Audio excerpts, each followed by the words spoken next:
Me and my business partner, we took a loan from the bank. We took a loan from both of our parents, plus the money that we had. And we kind of scrounged it all together and opened up that first location. And it was like, this has to work. Like, there was no option of like it not working. And from the moment that we opened the door, it pretty much took off.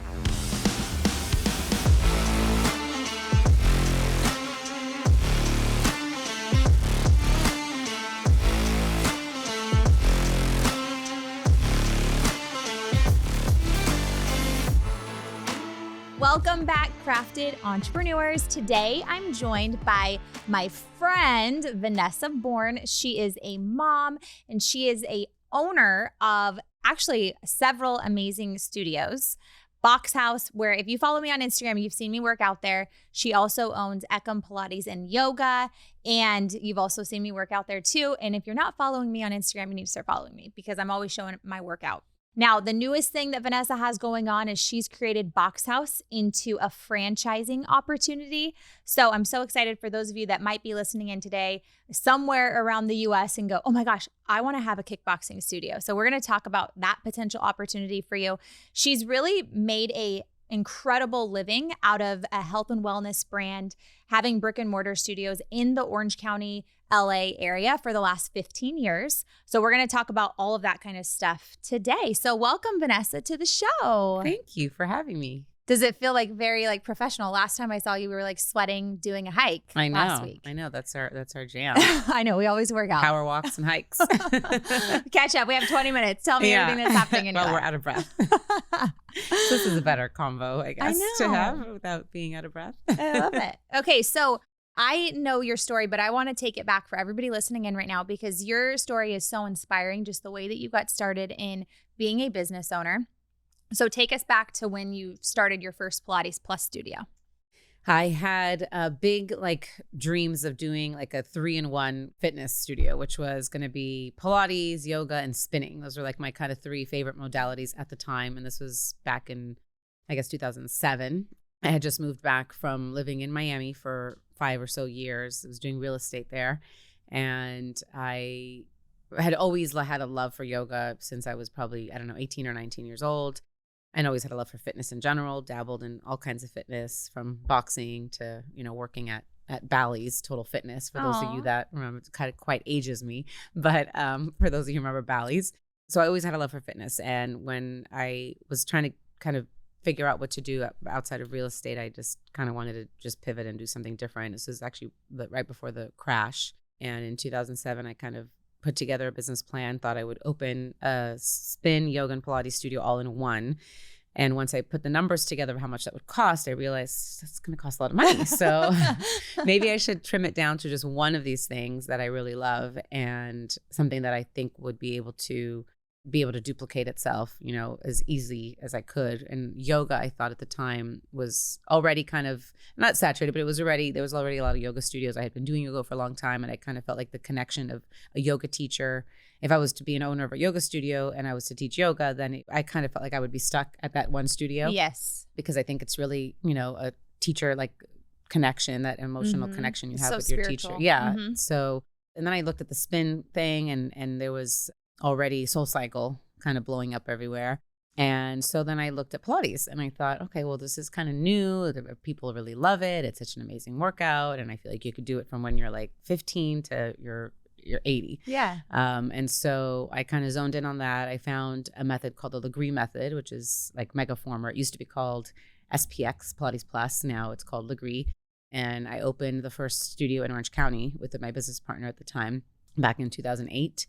And we opened 3 locations: Newport Beach, Costa Mesa, Laguna. Had those for almost a decade, and sold that studio to then open up my new concepts, Box House and Ecom Yoga Pilates. So, oh my goodness. Okay, so it's like that happened all very quick, but you had to come up with the cash to buy all the equipment. Yeah. And at the time, Legree I'm a fan of Legree, so this is how I know this, you guys. Yeah. But at the time, Legree, you got it by territories, right? Yes. So yeah. We were the 11th to sign on. There was only 10 other studios at the time. Wow. Now he has over 500 or 600 locations around the world that are affiliated with his studio. So it's not a franchise. His concept is more of a licensing agreement for his equipment And at the time when we signed on, it was zoned, like you would pick out like a certain territory or zip codes or whatever. And he doesn't do that anymore, but we got a pretty big chunk of Orange County, which is why we were able to kind of expand and open 3 locations. And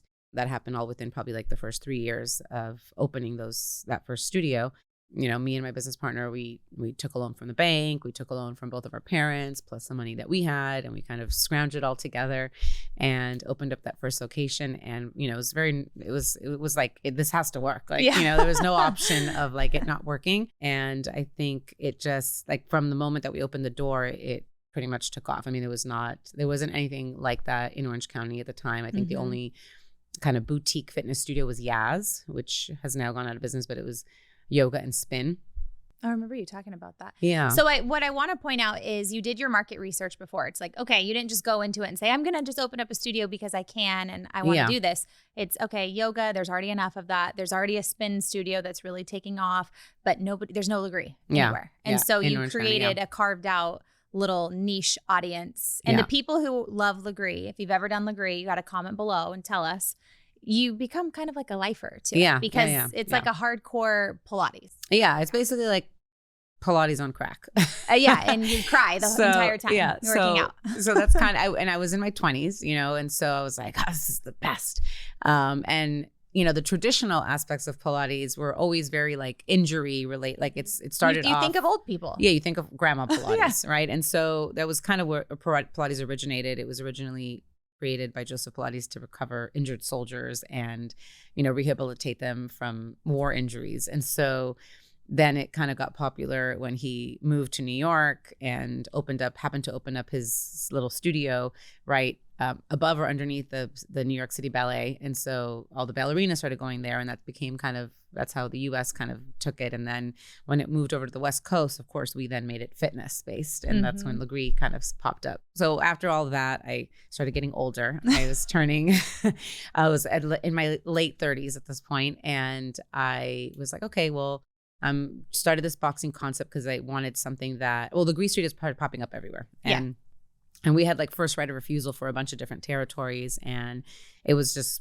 blowing up. And we were like, every time it was like, this one's opening, that one's, and we couldn't catch up to like open enough of the studios. We just didn't have, I think, the experience. I think now, had I had the experience now, I would have been able to create the funding that I needed and done it myself, but I just didn't have that experience. So I kind of wanted to start a concept that I could keep my own control over and grow, at my own pace. And so that's kind of where the boxing concept started. And we put our, me and my partner at the time kind of talked about it, put our minds together. She was moving back to LA, so she didn't want to be a part of it. So I ended up kind of branching off and meeting a couple different boxers in town, which is how I met Andre, who and we connected, kind of hit it right off the bat and put together Box House. So.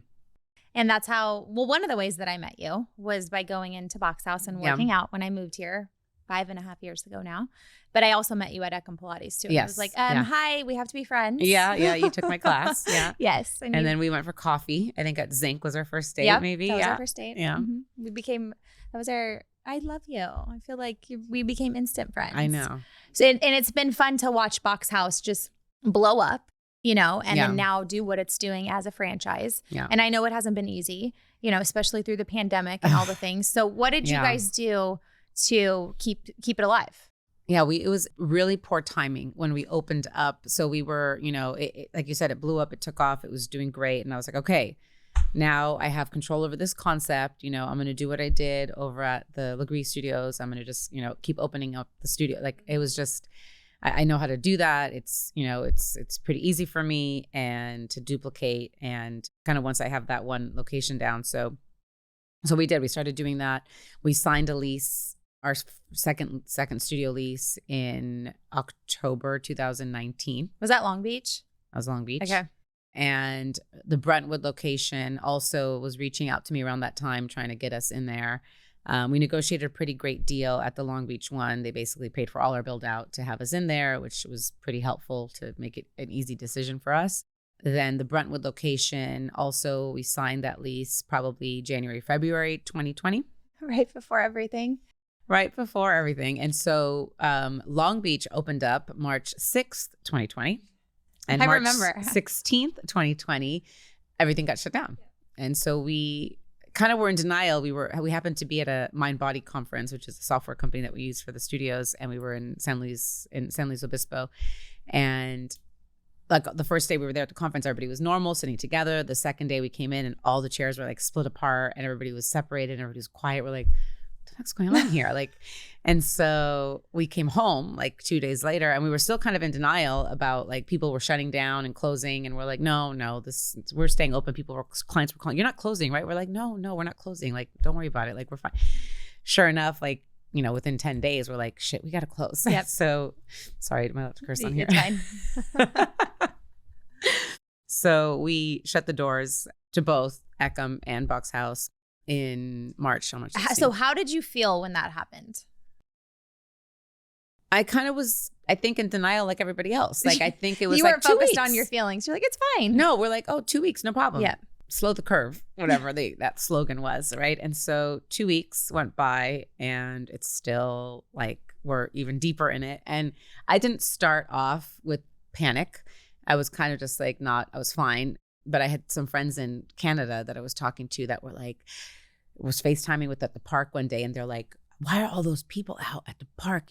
Your guys are being so irresponsible and blah, blah, blah. And like, just kind of freaked me out. And I went home that day and I started spraying my Amazon boxes, It's like one of those things. I remember when I used to wipe down my groceries. Yeah. Oh my God. Yeah. And so, so I panicked. I mean, I actually, it's funny because I went like so deep for like probably like a week or two. And then I obviously pulled myself out of that hole. But for a week or two, I was wearing gloves, spraying boxes. I mean, I was in it for like a week or two because of these phone calls I had with some friends in Canada. And then I was like, okay, like I know better than this. Like I'm okay. I'm gonna be fine. Like this is crazy.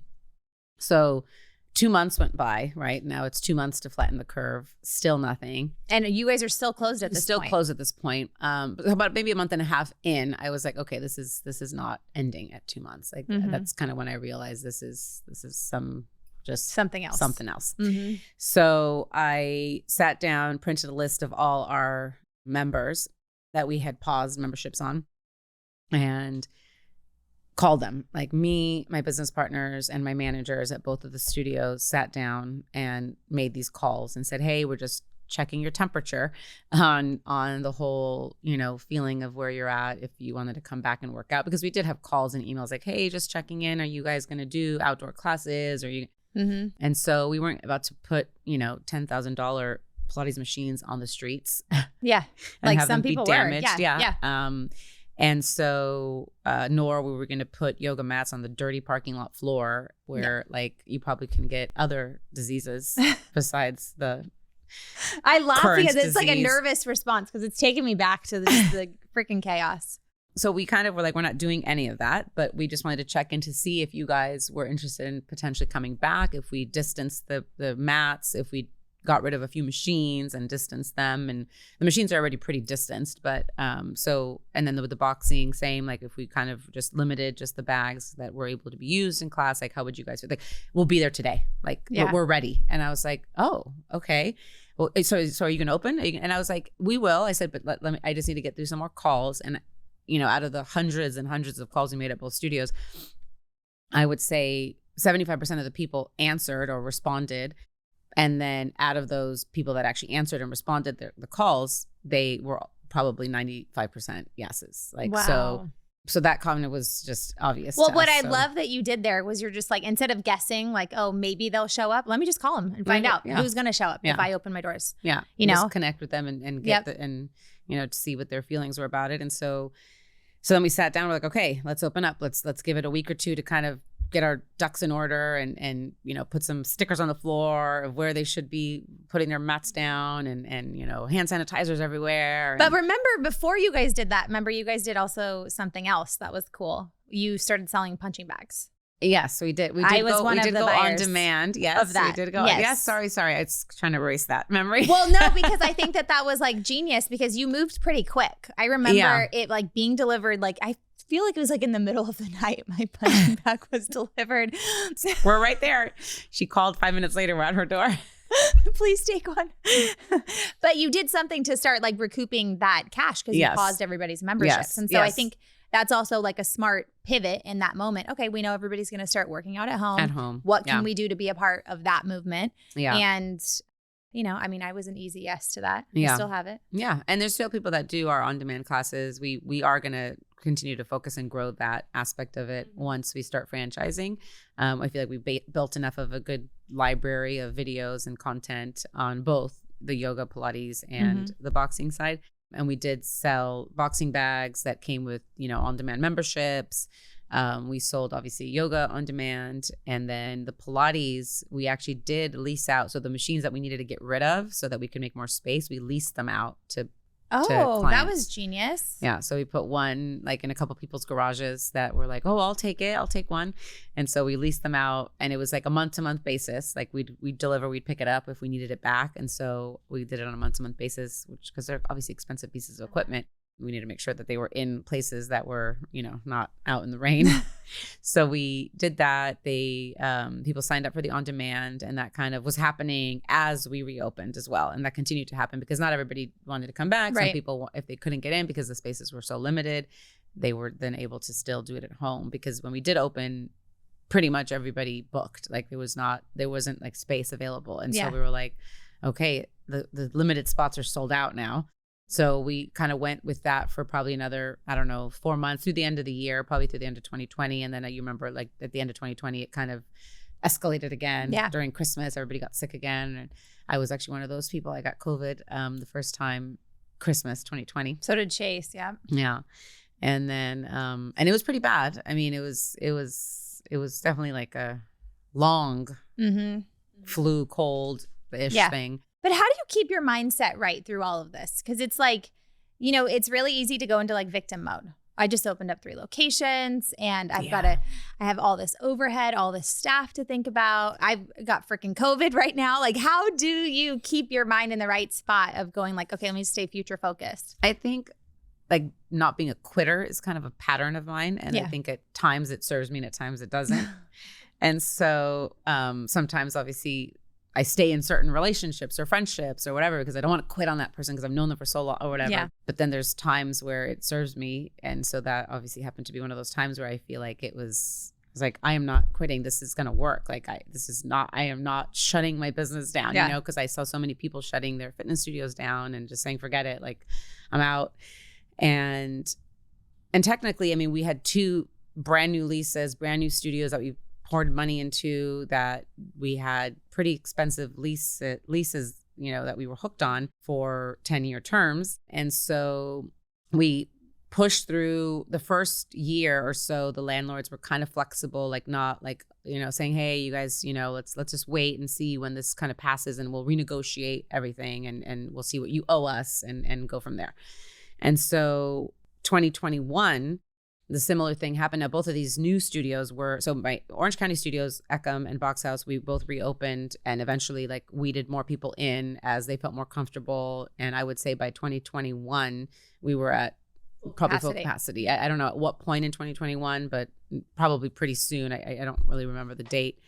It's all a blur. But the LA locations, Long Beach and Brentwood, are both in Los Angeles County. And that county was just out of control with their COVID regulations. And we started hosting outdoor classes at the LA studios and the Long Beach studios. And even in the outdoor classes, people would be like complaining about it and writing emails to the landlords and sending us like hate emails or whatever. I can't believe you guys are doing classes. Like I can't, you know, why is anybody masked outdoors? And I'm like, people have punching gloves on and I can't have them be masked if they can't catch their breath. Like how are they getting the mask off, you know? So it's like, it's up to them if they want a mask. Like it's outdoors. Like I'm not going to force people to do that. And so I just think that Orange County was definitely different than the rest of California when it came to COVID regulations. Yes, I feel like we were in a bubble. Yeah, compared to what everybody else had to go through, and I feel so bad for everybody else because it was just, I mean, it was so depressing to just watch so many people not be able to work out outside,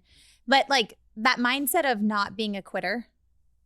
More people need it, right? Because most people, they to the first thing of adversity in their business, they're like, forget it. Okay, it's not meant to be. It's a sign. It's a sign. Yeah. Right? When I'm just like, no, lean in. That it's a sign that you're supposed to keep doing it. So what do you say to that person listening in right now that needs to build up some no quit energy? Well, you need to sit down and think about what you really want and keep your eye focused on that prize and focused on that bigger picture, and not like sometimes I think zooming out and looking at like not just what's happening right now, but what will happen, right? Yeah, your perspective. And we're not going to be in this craziness. Like it can't last forever, even though it lasted 2 years. Like, so 2 years is what we were in it for. And we were just like in the mud and trying to like move through. And then finally the 2022 holiday season when COVID happened again and everybody was in like I was like, okay, that's it. Yeah. I think it's time. Like we just, we pivot, we stop with the LA studios. We ended up, having to pay a good chunk of money to kind of get out of those leases. But at what point do you go, it's worth it to pay the money to get out of the leases because it's going to protect you from future loss? Like what's the formula? You go, well, I pay X amount now to prevent myself. Because the amount it costs me to like open a location number 1, for instance, is basically what I gave myself the limit on those other 2 locations. Okay. And because we saved so much money on the build out of those 2 new spaces, like the second build out didn't cost us a thing because the landlord paid for the whole thing. So I basically had that amount in mind of like, okay, I'm willing to spend that much on this lease. And if I get to that point and we're still not open and doing normal business, then we need to walk away. And so, I think that's like a super smart thing. So you went into that like with already that rule. Yeah, like that number. I'm very kind of numbers, even though I don't. Sometimes I'm really good at math, but I'm not like, I don't know. I just kind of know like the numbers, and so I just looked at it and I said, okay, well, this is how long it's going to last us. This is how much it costs us every year to lease this place, and so basically, kind of 2 years is our limit. And obviously, it wasn't just that; it was the staffing, right? Even though we got PPP funding. The PPP funding was based on your prior year of business, and the prior year of business, we only had 1 location. And so the year that COVID happened, we had 3 locations. So it was triple the amount of payroll, but we only got 1 time the amount of payroll. Okay. So that lasted us, instead of it's supposed to last us 3 months, I think that PPP funding, it lasted us 1 month. Okay. So it was like, thank you very much. Yeah. But we got, we got kind of the shit under the stick on that, but it was a learning experience. And I think that it helped me understand like, sometimes like letting things go, like just make space for other stuff. Yes. And so as soon as we kind of made that decision to shut those locations down, we had already been approached since the day we opened about franchising. And I was like, oh, I don't know. It's like, I feel like, like I just going to lose control of the brand, and I don't know how we're going to do that. Like I was just a little afraid of it. It's because I just didn't know about it. And so, and anybody that did approach us over the course of those years that we were open, were random people that like have franchise companies that they build. They all had kind of reputations of good reputations of building, I don't know, I can't think of one right now, but like a national franchise brand. They're like, oh, we've worked with this company, we work with that company, like you could be them.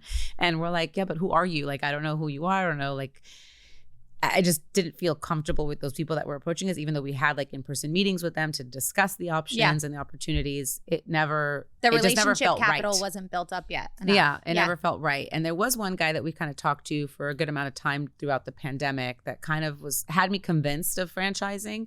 We kind of built a good relationship with him, and it made me feel comfortable with the concept. And then at the time, it's just right time, right place. Andre's really good friend, Dawn, who is basically like, franchise guru, and just the way he works and his personality, we just clicked. It was the same kind of thing. Like when we first met him, Andre was like, hey, my friend Dawn, who I worked with at LA Boxing and later moved to Mayweather boxing gyms. Like he was running their franchise programs. And so he's like, he wanted to meet with us and see if we wanted to work with him on. I said, okay, great. Yeah, let's, like not knowing him or anything. I think I met him maybe at our opening or something because they've been friends for 15 years.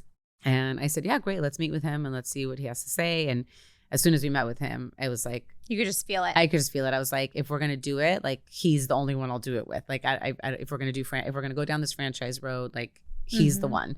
And so obviously Andre was really happy that I felt that way because he trusts him, and knows him for so long. And that's kind of where we pivoted into franchising and just kind of pulled the trigger and went for it. And I remember going on a walk with you and you were like, we're going to do it. I'm getting all the paperwork and I'm like, I want to do it.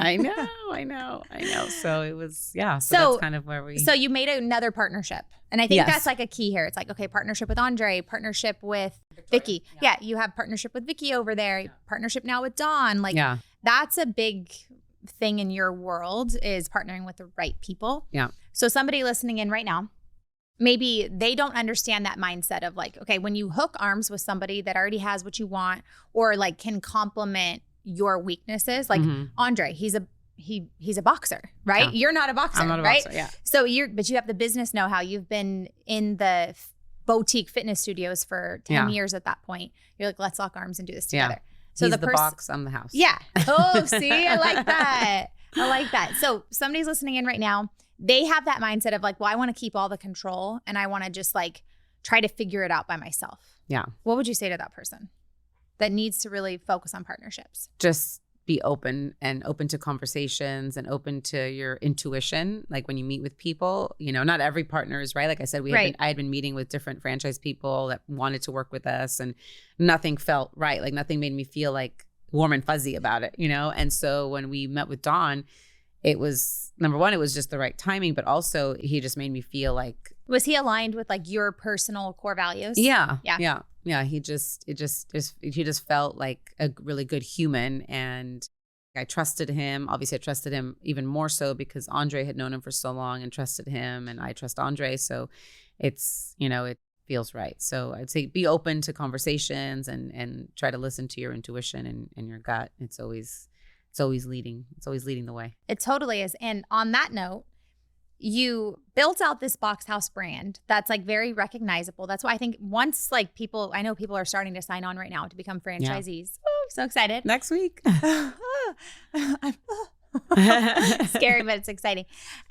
So, it's because you have this like very beautiful brand. Like it's like you walk in and you could just like feel like it's luxury fitness. Like even though you're sweating your like every part of your body. Yeah. It's nasty. It's beautiful at the same time. How did you come up with like that brand identity for Box House?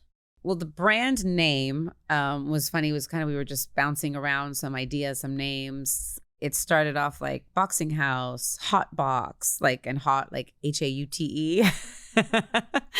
And then, so it's box, but it was just like, I kind of wanted something short. And again, the reason we created this Box House brand was because we felt like the market needed something that was intimate and also like felt like you're in a community, right? And so all the other boxing studios that had been around were big open floor plans.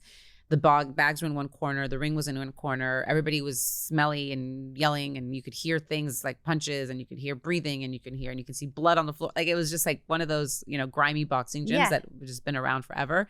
And nothing wrong with those gyms, but I think they're intimidating and not as inviting for women and even a lot of men. They don't want to go in there because they're like, oh God, I don't know what I'm doing in here. So the idea behind Box House was to create a space similar to SoulCycle, where it was like, you walk into a SoulCycle room, and that was kind of like the first concept like that. That was like, intimate, the dim lights, where you feel like you're on your own on your bike, but you're also in community with 50 people, right? Like they're all like there and you're doing this together. And so that feeling was what I wanted to create, but with boxing, because there was nothing like that. And so putting that concept together was about creating that welcoming space, that boxing for everybody kind of approach, and also making it more luxurious than the blood on the floor, right? So like we kind of made it aesthetically pleasing to the eye, where it's, simple, black and white branding. There's some vintage looking kind of ring in there with the raw ropes versus the plastic that's wrapped around it. And just kind of made it a little aesthetically pleasing. So people walk in and like, oh, wow, what's in here? Like still now, like people walk in, they peek in, they're like, what's going on? What's this place? What, and they don't realize that it's not, because the ring is obviously really impactful when you walk in. Like it's like, it feels like wow, but then you walk into the room and then it's like a second wow, because then the lights are, there's some neon lights, and the lights everybody that's listening is like, oh, when do I get to go to a Box House? Yeah, it's fun. So we kind of made that feeling, that same feeling that I kind of got. I love that you're pointing out the feeling, because so many times people get focused on the brand colors. and like what you see, but branding is all about the feeling you give people. Yeah. Right. So you wanted people to feel included when they felt the Box House brand. Yeah. And I think that really happened. Yeah. You know? Yeah. You guys did a really great job at that. Thank you. And then the name was kind of put together. I wanted something short, something catchy, something easy to remember. And, you know, it was like I said, hot box, boxing this, boxing house. And then I was like, and again, I thought about Soul Cycle. It was just such an impactful, you know, brand that came out during the time when I was kind of going down this journey. But, you know, it was like, it's cycle and it's soulful, right? And so I was like, okay, well, it's somewhere I want people to feel welcome, to feel like what make home, your house, right? And so, and Andre's last name is Huesman. It's German. It's just, I didn't know that. He's German. Okay. Yeah. And so box, I was like boxing house, and then it was spelled out just normal house, and then I was like, oh, his name is German, maybe we do house, right? And so then I kind of put it together. I was like, box house. I was like, oh my gosh. And so just shortened it up, and kept it kind of clean, and there it was. Yeah. Oh my gosh. Well, and now, you know, you have this opportunity for people to come in and purchase a franchise with you. So there might be somebody listening in right now that wants to do that. Like, who is the perfect person to franchise a Box House? Somebody that wants to become, either that is an entrepreneur or wants to become an entrepreneur. We have people now that we're hopefully signing on that have other franchise concepts under their belt, whether those are restaurants or, you know, food service places, and they have multiple locations of that, but they want to kind of branch out to something else because they're, you know, like they're into fitness and they want something that, you know, is a little bit more that resonates with their lifestyle. Yep. And we also have new people that have been managing businesses, helping other owners open new businesses. And so they have that entrepreneurial, like, you know, itch to want to do it themselves because they've done it for other people. And if they have, you know, the capital or the necessary funding behind them, and they have that drive, which we have a lot of those people that are interested to do that. And so what's the benefit for them to come and partner with you rather than just going and trying to open up their own kickboxing studio? Because we're basically giving them the whole full floor plan, and, you know, every step steps by 1 step. through 10 yeah, to be successful. I mean, it's like 300 steps probably, but but we're giving them every step. We're giving them guidelines to every step. We're training them through every step. We're supporting them. There's, you know, online training videos and in-person training that happens. We obviously train their team, and they can lean on us for support. They lean on us for all like marketing material, like everything. I mean, it's like a turnkey kind of playbook that we're giving them that they can just kind of open up, and they know it's going to be successful, you know, based on our history. So, well, and so people can look at other franchises, right, to buy and purchase. There's other, you know, gym options as well. What makes it why would I choose you over somebody else? Like you, or like being an Orange Theory or something. Yeah. Well, we're, I think, the only boutique boxing concept that actually focuses on just boxing. There's other companies like Rumble who does boxing and boxing and like weight training. So they're a little bit more like a Barry's boot camp style fitness program, where I kind of feel like it lacks authenticity in the boxing modality. It also lacks like the intensity because you keep going back and forth to these different stations, and, you know, it's just when you get in your groove of boxing, then you kind of move out and you go to this other station, then you kind of move back. So we do everything on the bag, right? Everything is right there on the bag. You don't leave your bag. It's 7 rounds of boxing. It's 7 intense rounds. Yeah, 7 intense. We also have a contender class that's 9 rounds. I've never done that one. Yeah. I probably never will. Let's be real. No, it's good. I like it. I like it a lot. So it's boxing focused. It's authentic. All the combinations and everything are run through by real coaches that actually like box. Well, you also train all the people like that. Correct. Become, okay. Yeah. And then we have a private training aspect also. That's a pretty huge, you know, revenue stream in our business. Unlike some of the other gyms that you're mentioning or that I just mentioned as well, they're focused mostly on group classes, and that is the biggest chunk of our business. But we do have private training. We have a retail brand with all of our equipment. So it's a pretty cool concept, especially for somebody that wants something new. Like, it's not, you know, like, again, there's the yoga market the Pilates market, the spin market, like all those, the CrossFit market, those are all like pretty saturated markets, F45, like those kind of things. So I think boxing is pretty unique right now, and it's not and they get to partner with you and Andre, who really have this incredible, the way that you look at branding and building a community is very incredible. Yeah. Like, I mean, it's amazing.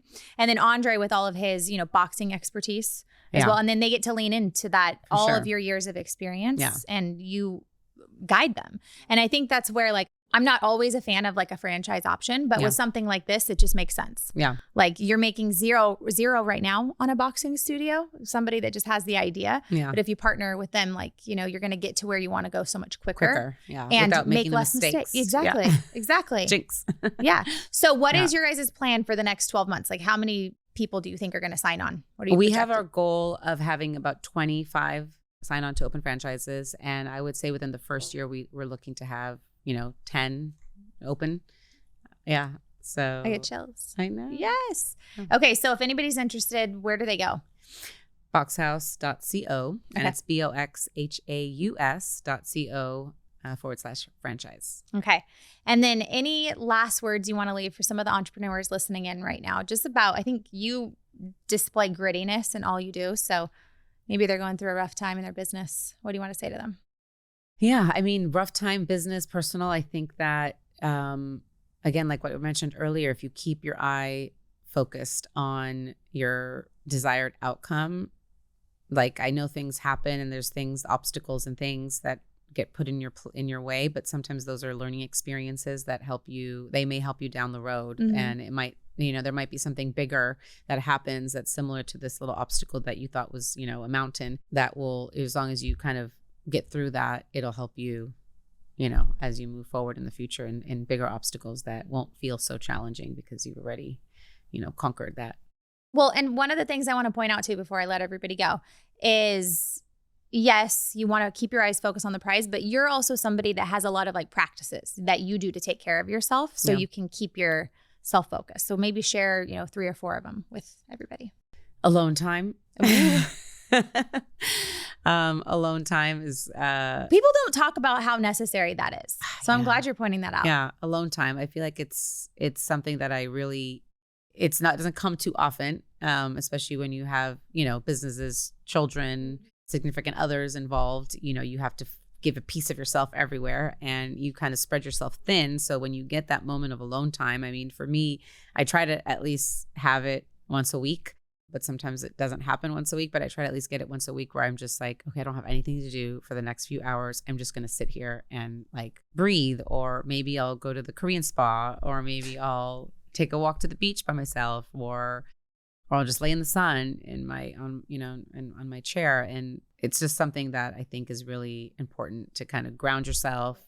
You end up kind of thinking a lot, right? And clearing some thoughts and coming up with new ideas or a fresh approach that you may not have thought of because you're just in the grind and running around and, making decisions quickly because you're needing to. But I think it helps you kind of take a step back again, look at that bigger picture, take a step back and think about everything.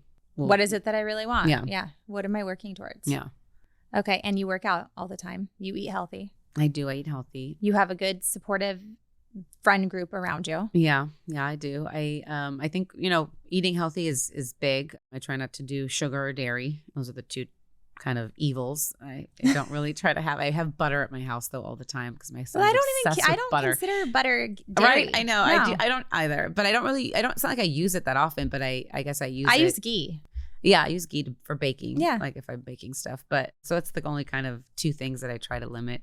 And having an 8-year-old is obviously hard to limit the sugar, but I think he's starting to understand, especially when he sees friends just like gorge on sugar.